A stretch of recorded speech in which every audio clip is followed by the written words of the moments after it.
Salut peuple de Dieu, c'est le vôtre frère Higel, PT. Nous sommes heureux d'être devant vous pour parler de la part du Seigneur. Et nous sommes aussi heureux de savoir en vie et en bonne santé. Nous savons que nous ne sommes pas le maître de nos souffles pour les retenir. Il y a un maître qui nous conduit et qui décide sur notre existence. C'est ainsi qu'il nous est recommandé dans la parole de Dieu qu'avant toute chose, nous devons rendre grâce à Dieu.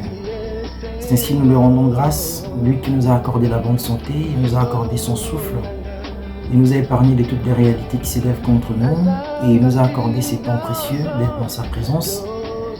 Et je crois qu'il le mérite en tout cas pour tout ce qu'il ne cesse d'accomplir dans nos vies. Et pour ces petits temps qui nous est accordé, nous aimerons quand même échanger sur un sujet, peut-être qui serait le premier sujet que nous allons exploiter dans cette chaîne qui se nomme Regan PT TV.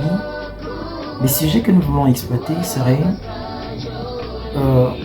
pourquoi nous devons prier ou pourquoi nous devons nous attacher au Seigneur. Prier dont je fais mention ici, ce n'est pas le fait de fermer les yeux et de s'adresser à Dieu. Ce n'est pas le fait de dialoguer avec Dieu.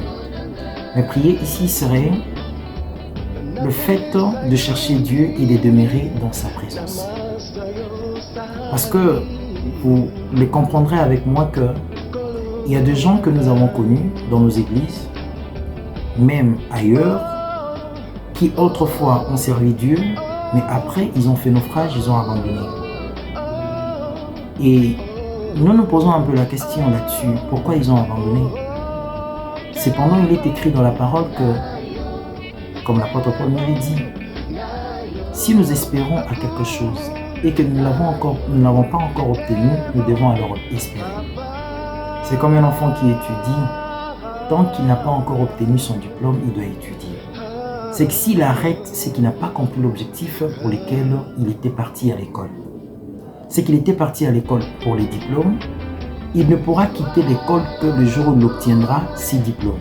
C'est que s'il quitte avant, c'est comme si en venant à l'école, il n'avait pas compris la raison pour laquelle il était venu à l'école. C'est vrai parce que l'apôtre Paul l'atteste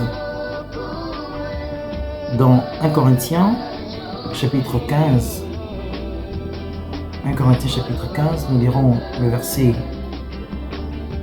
32. Donc j'aimerais qu'on commence à partir du verset 31.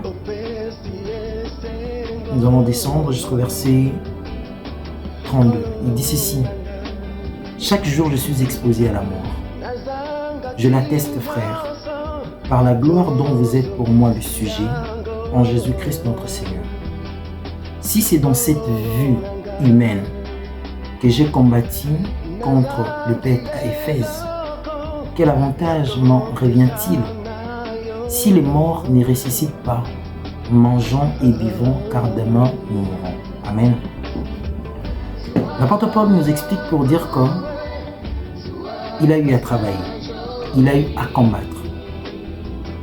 Mais il nous fait comprendre que la raison pour laquelle il avait combattu, c'était pour la résurrection. Parce qu'il dit, si après avoir combattu comme il avait combattu et qu'il n'y aurait pas de résurrection, il serait mieux de manger, de boire, car demain nous allons mourir. Parce que si après cette vie, il n'y aurait pas une autre vie, mais à quoi servirait de s'attacher à Dieu? Les païens meurent, les chrétiens aussi meurent quant à la chair. C'est que de réalités auxquelles nous sommes soumises, ce sont les mêmes réalités auxquelles aussi les païens sont soumises. Mais non, si il faudrait seulement croire pour ce qui est matériel et qu'il n'y aurait pas d'espérance, cela ne vaudrait pas la peine. Et l'apôtre Paul nous dit que si les morts ne ressuscitent pas, ça ne vaut pas la peine de croire. C'est qu'ici, l'apôtre Paul veut nous faire comprendre que si nous prions, c'est pour une récompense qui nous attend. Si nous nous attachons à Dieu, c'est pour une récompense qui nous attend. Et cette récompense, Paul l'appelle la résurrection. C'est ce qu'il appelle la récompense. Parce que la corruptibilité, ce corps que nous portons, qui connaît la mort, portera l'incorruptibilité. C'est pour cela qu'il a espéré.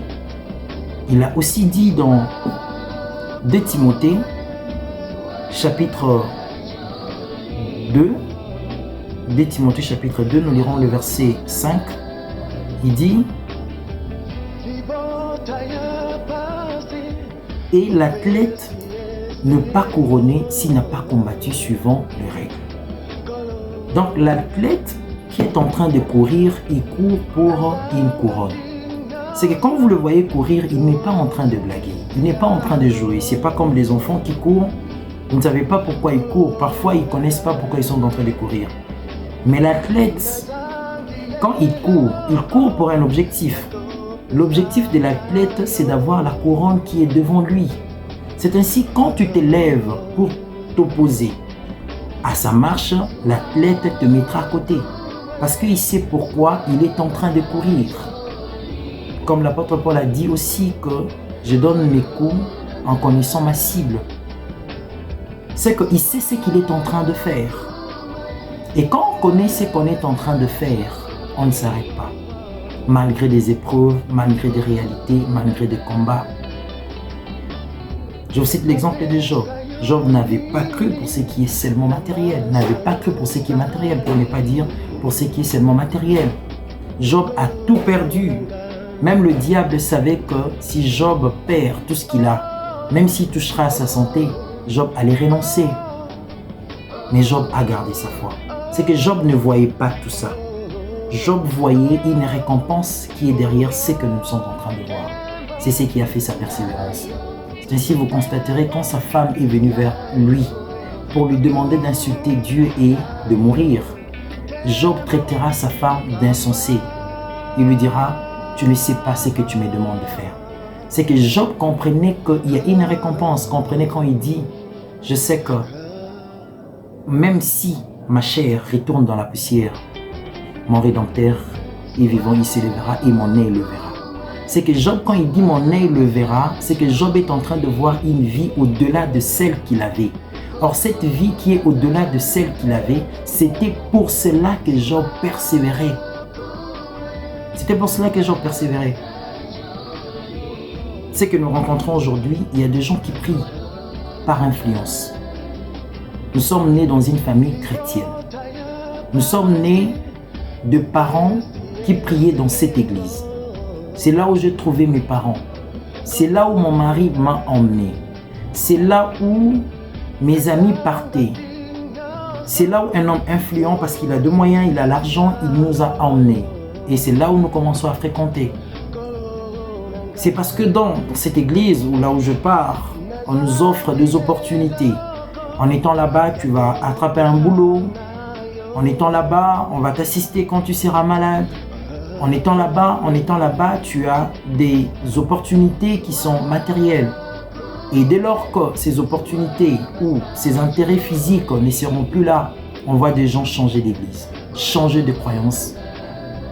On ne le voit plus dans tel ou tel autre endroit. Parce que bon, c'est pour lesquels ils partaient n'y est plus. Or, ceux qui espèrent, comme ceux qui ont été avant nous, l'apôtre Paul dit: qu'est-ce qui me séparera de l'amour de Dieu manifesté en Jésus-Christ? Si Paul l'a dit, parce que Paul connaissait son objectif. L'objectif de Paul, c'était quoi? L'objectif de Paul, c'était la corruptibilité doit porter l'incorruptibilité.